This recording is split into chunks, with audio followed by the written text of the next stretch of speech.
တိန်းတထောင်ပေးရင်တောင်တင်ဘယ်တော့မှခြေမချရဲမဲ့နေရာတစ်ခုကဘာပေါ်မှာရှိပါတယ်အဲ့ဒီမှာခြေတလန်းလန်းတိုင်း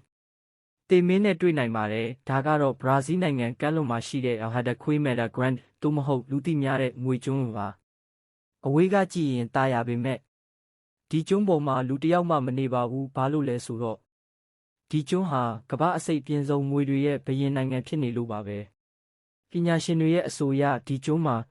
စတူယန်မီတာတိုင်းမှာငွေတစ်ကောင်ကနေ9ကောင်ထိရှိနေပါတယ်တင်ချီတလန်းလန်းတိုင်းငွေတစ်ကောင်ကိုနင်းမိဖို့ကျင်းသေးပါပဲ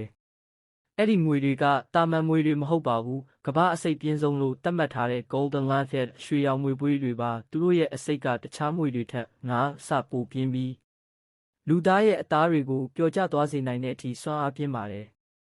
ဒီကျွန်းမှာတစ်ချိန်ကမီးပြတိုက်ဆောက်မိသားစုတစ်ခုနေထိုင်ခဲ့ဘူးပါတယ်ဒါပေမဲ့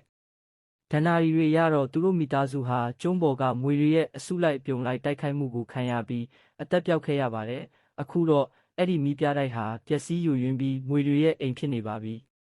အခုဆိုရင်ဘရာဇီးအစိုးရကဒီကျွန်းကိုတာမန်လူတွေဝင်ရောက်ခွင့်လုံးဝပိတ်ပင်ထားပါတယ်တကယ်လို့တင့်ကိုတိန်းတထောင်ပေးပြီးဒီကျွန်းပေါ်မှာနာရီလောက်နေခိုင်းရင်တင်သွားရဲမလား